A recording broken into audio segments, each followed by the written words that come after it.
Salve, meus nobres, um bom dia, um bom Vasco, um bom café da manhã neste 30 de janeiro de 2021. O calor continua forte, a chapa tá quente, a chapa tá amarela, então vamos fazer uma pergunta. Cadê Pedrinho, Edmundo e Felipe para que não aceitaram o cargo de conselheiros? Ah, galera, essa história tá mal contada e imagino eles como ídolos deveriam responder um pouco mais ou dar uma maior satisfação para a torcida, porque eles poderiam ajudar como conselheiros e não vão ajudar. Por que isso? Logo depois da vinheta. Eu sou Cruz de Malta, sou felicidade, vou balançar toda a cidade. Bom, meus amigos, seja bem-vindo ao Maca Vasco. Eu sou o Sérgio Maca, aquele que todo dia às 7 horas da manhã te traz um resumo das notícias mais importantes do Vascão. Beleza? Sendo assim, meus amigos, se inscreva aqui no canal, seja muito bem-vindo. Se você ainda não é inscrito, deixa seu like nesse vídeo, porque assim o YouTube leva esse vídeo para outros vascaínos. E se você achar muito importante o conteúdo deste vídeo, compartilhe nos seus grupos de Zap, seus grupos de Facebook, seus grupos de Telegram. Hoje vamos fazer uma pergunta que todo mundo tem que se fazer. Se você é torcedor do Vasco, tem que estar adentro mais nas políticas do Vasco para ver o nosso Vascão crescer.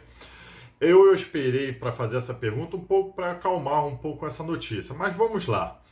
Edmundo, Pedrinho e Felipe, grandes ídolos do nosso Vasco da Gama, que estavam presentes naquela lista de 30 conselheiros indicados pela chapa Sempre Vasco para compor o Conselho Deliberativo do nosso Vascão, um dos poderes do nosso Vascão, eles simplesmente renunciaram a este cargo, se assim podemos dizer, porque eles sequer assumiram. E assim, quem assumiu o cargo de conselheiro no lugar deles foram os senhores, vou anotar aqui, Bruno Kaufmann, Anderson Vasquez e Victor Medeiros. Mas por que isso é importante para falar? Porque Pedrinho, Felipe e Edmundo eram um dos carros-chefes da chapa Sempre Vasco, a qual tinha o Júlio Branco como seu grande mentor ali, indicado para ser o presidente do Vasco da Gama. E a gente quer saber simplesmente por que eles então deixaram de aproveitar essa oportunidade de serem conselheiros, fazerem exatamente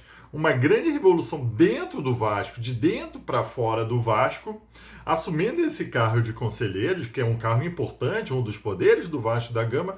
Simplesmente eles se recusaram, eles não assumiram esse cargo. Eles foram apoiadores do Edmundo, acredito que está com o Júlio Branco desde o começo, desde 2014, Pedrinho e Felipe, sim. E muita gente, eu tenho certeza, que dá maior credibilidade ao Júlio Branco, porque tem esses três ídolos do nosso Vascão, são ídolos. Você pode até discutir se jogaram no rival, o tamanho da idolatria que pode se falar sobre esses três, mas ninguém pode negar que eles três representam os jogadores Vasco da Gama. Felipe, um grande maestro, Pedrinho, uma grande jovem que infelizmente teve uma carreira encurtada por causa de contusão, Edmundo, um animal. Não podemos negar que esses três são grandes ídolos do Vasco e davam uma credibilidade maior ao Júlio Branco. Não é? Isso aí ninguém pode deixar. Muita gente deve ter votado na Sempre Vasco ou ver benquista a Sempre Vasco por causa da presença desses três fazendo campanha insistentemente para Júlio Branco. E agora eles se recusam a assumir esse cargo de conselheiros do Vasco da Gama. E a princípio eu não achei, procurei e eu gostaria de saber muito qual o motivo deles se recusarem. Assunto pessoal? Sim, será que a torcida não merece um pouquinho mais de explicação? E principalmente os votantes da chapa Sempre Vasco não merecem um pouco mais de um esclarecimento maior dos três? Será que foi motivo pessoal, motivo profissional? Será que a Globo não permitiu que o Pedrinho fizesse parte de um conselho de um clube? Não sabemos. O Edmundo, será que ainda ele visa essa carreira de comentarista e as emissoras não permitem? O Felipe, empresário de futebol, um treinador. Acredito que eu acho que a torcida merecia um esclarecimento maior deles. Ou será que pelo discurso, não deve ter sido, mas pelo discurso do senhor Júlio Branco, parabenizando os 3 anos difíceis de Alexandre Campelo à frente do Vasco da Gama, será que isso não teria influenciado na decisão deles de, a princípio, abandonarem a chapa? Eu não vou usar esse termo abandonarem, porque eu não sei se eles vão persistir na vida política do Vasco da Gama. Mas, nesse momento, não vejo apoio dos 3 ao senhor Júlio Brão, a chapa Sempre Vasco, participando da política do Vasco. Eu acredito sim. Para concluir esse ponto do vídeo, com certeza, eu acho que a torcida merecia de um esclarecimento um pouco maior de seus ídolos, porque antes das eleições eles incentivavam a votação do Júlio Branco, incentivavam a votação da Sempre Vasco, incentivavam a participação dos torcedores ali. E quando eles têm chance de participar dentro do Vasco da Gama como conselheiros, eles simplesmente renunciam, abandonam essa oportunidade sem maiores esclarecimentos para a torcida. Ah, meus ídolos, eu imagino que vocês tenham que vir sim esclarecer um pouco, ou pelo menos esclarecer se vocês continuam com o Júlio Branco. Se ele realmente é o candidato que ainda vocês pensam que é, que pensavam que ele é.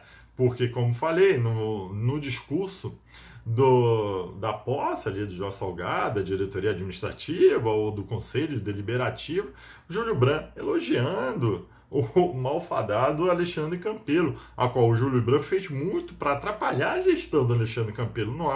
Não aprovou conta, não aprovou empréstimo. É complicado. Aliás, aqui eu já faço adendo. Vão ao vídeo do Vascaíno do Cerrado, do nosso amigo Thiago Fontes, que por acaso a gente pensou no mesmo objeto sem querer, que ele também faz essas indagações do Júlio Branco, elogiando o Campelo, porque agora eles mudaram de ideia. Enfim, eu acho que vale a pena, ao meu ver, vale a pena sim a discussão e vale assim a torcida cobrar, lógico. Eles não são obrigados a esclarecer, não são, a vida é de cada um, mas para a torcida, acredito que sim. Acredito que eles deveriam esclarecer um pouco melhor porque eles não assumiram esse cargo de conselheiros, deixando de aproveitar essa oportunidade de modificar o Vasco de dentro para fora.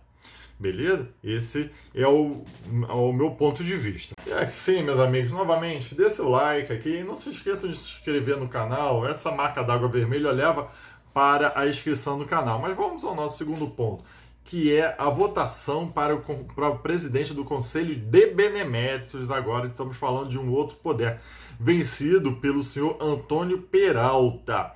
Primeiro, vale esclarecer que o senhor Antônio Peralta ajuizou uma demanda para buscar uma liminar para que essa votação seja híbrida, através de uma empresa, não a Eleja Online, porque agora eles não querem saber mais da Eleja Online. O senhor Mussa saiu do poder, ninguém mais quer saber da Eleja Online, que agora é uma Tafner, que já tinha sido indicada pelo Alexandre Campelo para fazer essa votação híbrida.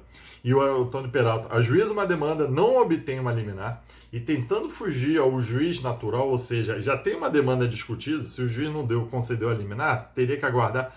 O Otto de Carvalho, nessa tentativa de burlar esse sistema do jurídico, do judiciário, ele ajuiza em plantão para buscando uma ordem ali de urgência para que a votação seja híbrida, não obtém essa ordem, mas de qualquer forma, ali em comum acordo com o Silvio Godoy e tudo mais, a votação, acredito que tenha sido híbrida, sendo eleito, então, o senhor Antônio Peralta.